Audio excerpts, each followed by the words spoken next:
कुछ भगवान की। क्यों? क्योंकि अगर भगवान की कृपा नहीं होगी तो आपको संसार का सब कुछ मिल सकता है, लेकिन आप चाहो कि साधु संतों का दर्शन मिल जाए और दर्शन के साथ में आपको प्रभु परमात्मा की वाणी सुनने का सौभाग्य मिल जाए, तो होता नहीं। जिसके हमारे संतों ने लिखा कि सुतिदारा अरुलक्ष्मी पापियों घर भी होय और संत समागम हरि कथा तुलसी दुर्लभ दोय। कहते भाई, सुत कहते हैं पुत्र को, दारा कहते हैं स्त्री को, और लक्ष्मी किसे कहते हैं? धन को। कह रहे ये तीनों चीजें एक पुण्य आत्मा के घर में नहीं, बल्कि आप अगर ढूंढेंगे तो पापी से पापी के घर में भी आपको क्या होगा? मिल जाएगा। लेकिन हमारे जितने भी गद्य महापुरुष इस संसार में आए हैं, उन्होंने ये नहीं कहा कि इन तीनों चीजों का मिलना जीवन में दुर्लभ है। क्यों? क्योंकि तीनों चीजें एक पापी के घर में भी आपको क्या होगा? मिल सकता है। आज आप सभी बहुत ही भाग्यशाली जीव हैं। भाग्यशाली क्यों है? क्योंकि आप लोगों को सबसे पहले जब परमात्मा की कृपा हुई तो आप लोगों को इस सुंदर मानव का क्या मिला? जीवन मिला। मानव जीवन को पाने के बाद में आपको जितने भी सभी धर्म शास्त्रों का निचोड़ है, आपको साधु महात्माओं के द्वारा इस सुनने का सौभाग्य भी मिल गया। किस प्रकार से? जैसे दूध में दही भी है, उसी दही में मक्खन भी है या नहीं है? दूध में दही भी है और दही में क्या है? मक्खन भी है। लेकिन आपको जब आपके जीवन में संत मिलते हैं, आपके जीवन में महात्मा मिलते हैं, तो उनका काम क्या होता है? किस प्रकार से? एक बार की बात है, एक राजा ने अपने राज्य में ढिढोरा पिटवाया कि हमारा 3 प्रश्न है और हमारे 3 प्रश्न का उत्तर जो भी देगा उसको मैं अपना आधा राज्य दे दूंगा। और अगर कोई भी विद्वान हमारे 3 प्रश्न का उत्तर नहीं दे पाएगा तो उसको सीधे सीधे मैं मृत्यु दंड दे दूंगा। अब भाई, अगर किसी और के घर की बात हो तो नहीं भी जाओ, लेकिन बात है राजा के यहाँ। अब राजा के यहाँ की बात है तो आप अगर नहीं भी जाना चाहेंगे तो भी आपको जाना पड़ेगा। प्रश्न क्या था? उन्होंने सबसे पहला प्रश्न किया था कि भगवान कहाँ है। दूसरा प्रश्न करते हैं कि भगवान क्या कर सकता है, और तीसरा प्रश्न उन्होंने किया कि भगवान कैसे मिलेगा। ध्यान दीजिएगा, पहला क्या? भगवान कहाँ है। दूसरा, भगवान क्या कर सकता है। तीसरा, भगवान कैसे मिलेगा। अब इस बात को जितने भी गेरुआ धारण किए हुए लोग थे और जितने भी विद्वान लोग थे, सभी लोगों को जब राजा का आदेश जाता है तो लोग आते गए, लेकिन आते तो जरूर गए, लेकिन राजा किसी के भी प्रश्न से संतुष्ट नहीं हुए। तो राजा का क्या कहना था कि अगर मुझे उत्तर नहीं मिला तो क्या मिलेगा? सीधे मौत देंगे, मृत्यु दंड देंगे। कितनी दुख की बात है। 1-2 नहीं, कम से कम हजारों की संख्या में विद्वान लोग इकट्ठा हो गए। इकट्ठा होने के बाद में अब क्या हो? सभी को एक जगह पे कारागार में डाल दिया जाता है। राजा कहता है जिस दिन मुझे उसका उत्तर मिल गया उस दिन सभी लोगों को मैं लाइन से फांसी पे चढ़ा दूंगा। सब डर के मारे थर थर कांप रहे थे, सब परेशान हो रहे थे कि अब तो जीवन का हमारी क्या होगा। इतने में ही एक छोटा सा बालक आता है।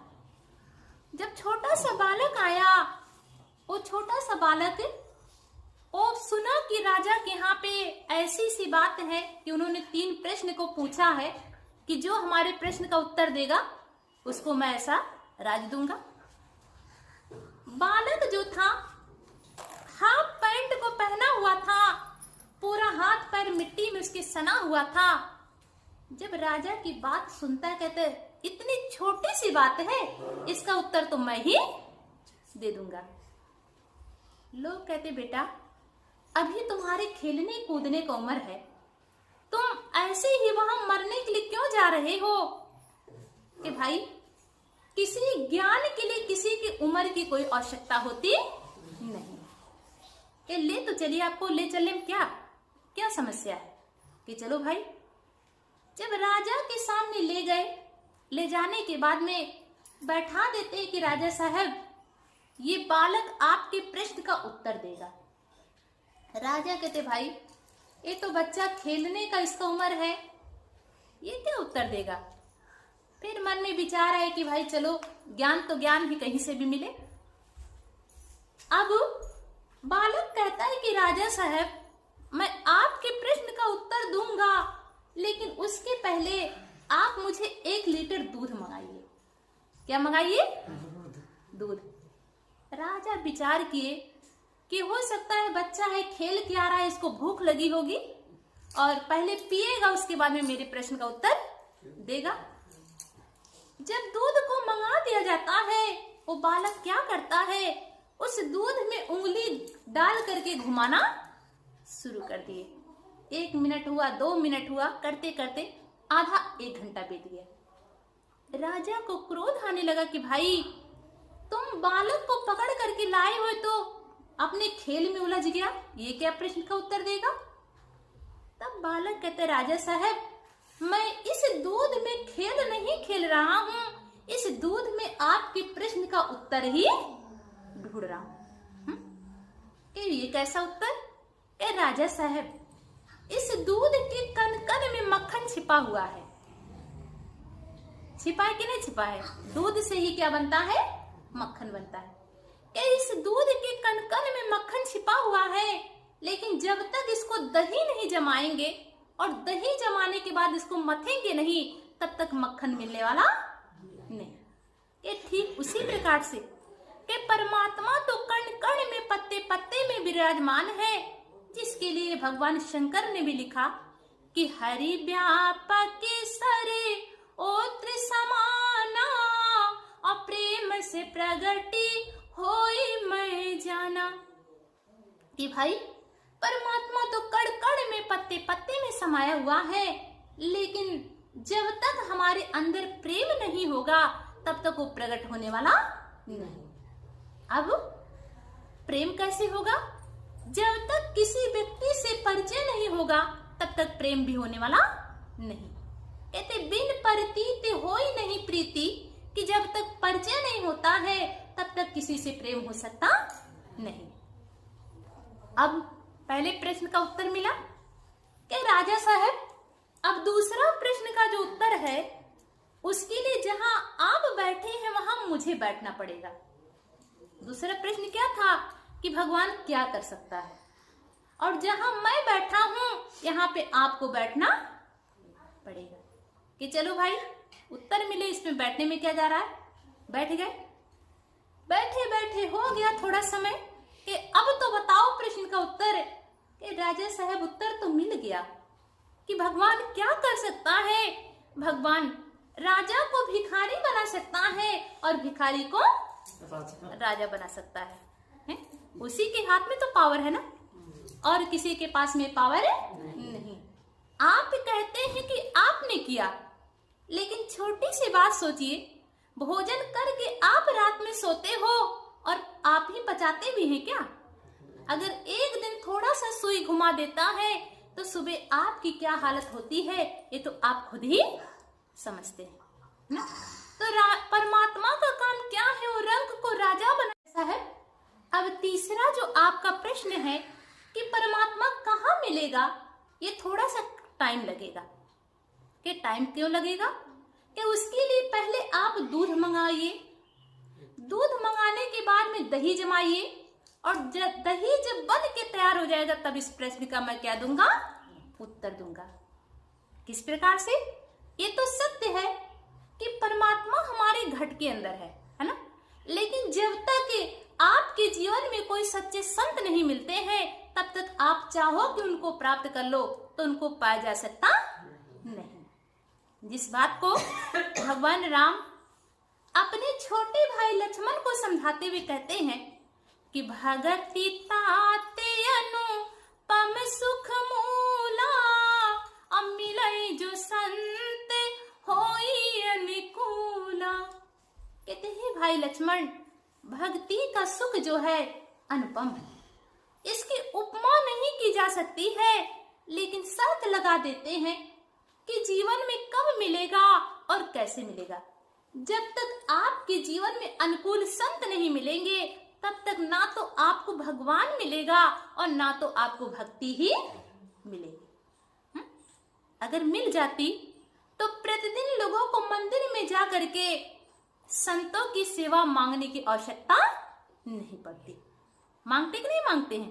क्या मांग करते हैं कि विषय विकार मिटावो, पाप हरो देवा, स्वामी कष्ट हरो देवा, और श्रद्धा भक्ति बढ़ावो, संतन की सेवा। मांगते हैं ना? इतने सुंदर मंदिर को सजाए होते, स्नान करके बकायदे फूल प्रसाद को साथ में ले जाते हैं और ले जाने के बाद में आरती तो आप ओम जय जगदीश सहरे की करते हैं, लेकिन आप सेवा किसकी मांगते हैं? संतों की। आखिर वो कौन सा कारण होता है कि आरती तो आप भगवान की उतार रहे हो लेकिन सेवा किसकी मांग रहे हैं?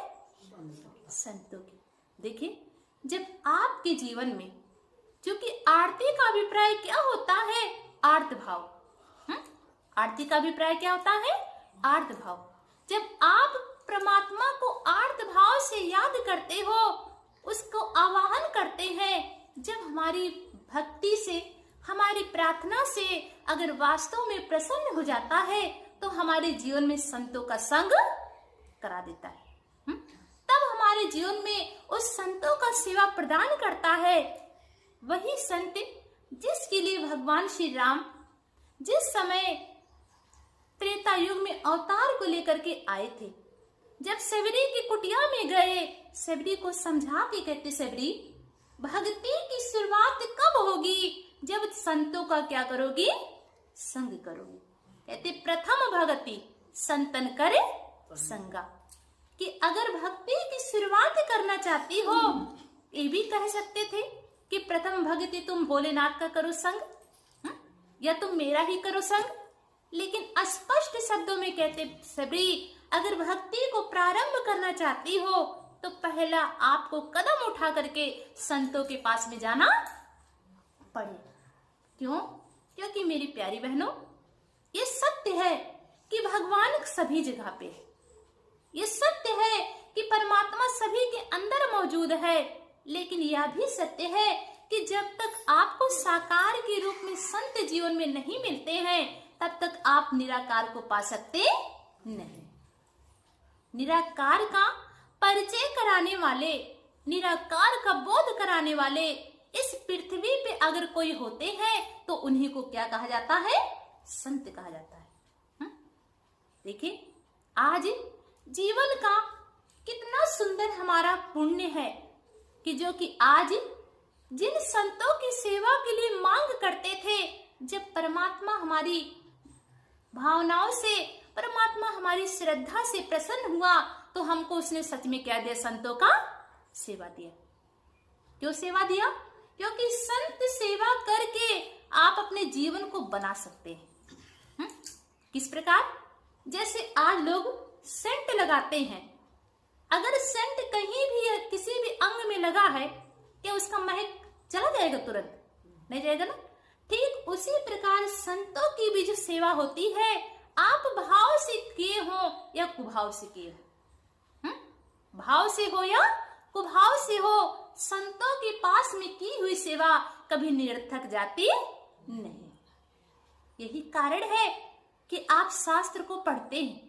शास्त्र को उठा करके देखें कि जब जब परमात्मा भी अवतार को लेकर के आए हैं, वो भी अपने अस्तित्व को जानने के लिए, अपने निजी स्वरूप को जानने के लिए उन्होंने भी संतों की क्या की है?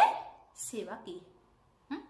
आज उन्हीं भगवान श्री कृष्ण, कौन भगवान श्री कृष्ण, जो दूध पीते पीते अक्कासुर, बक्कासुर, पूतना जैसी राक्षसी का संहार किए थे, लेकिन वही भगवान श्री कृष्ण जब थोड़े से बड़े होते हैं, उन्होंने 1-2 दिन नहीं बल्कि पूरे 64 दिन भूखा प्यासा रह के गुरुदरबार में जाकर के संतों की सेवा को किए। देखिए, परमात्मा किसी भी कार्य को अगर करता है, किसके लिए करता है? ताकि अगर हमको आवश्यकता है तो हमारे जाने के बाद में आने वाली जो पीढ़ियां होंगी उस पे अपने आप को उतार करके उसको जीवन को बना ले। तो देखिए कितना सुंदर भाग्य है जो कि आज आप सभी लोगों को कहते महापापी को भी पावन बना देते हैं साधु जन, और हृदय में ज्ञान की अग्नि जला देते हैं साधु जन। ज्ञान की अग्नि उन्हीं साधु जन के लिए हमारे कबीरदास जी ने भी लिखा कि कबीरा संगत साधु की साहिब आवे याद, और बाकी में सोई घड़ी बाकी के दिन बाद। तेरे भाई, कबीरा संगत साधु की, साधु की संगत के लिए कहते भाई, अगर साधु के पास में आप जाके ऐसे भी बैठे हो तो भी आपको लेखे में आपका एक एक घड़ी आपका पुण्य के खाते में लिखा जा रहा है। लेकिन आप सुबह आप उठे हैं, उठने के बाद में आपने कितना कहाँ पे क्या क्या कमाई किया है, कहाँ पे गए, क्या आपने किया है, उसका कोई कीमत कोई महत्व होता नहीं।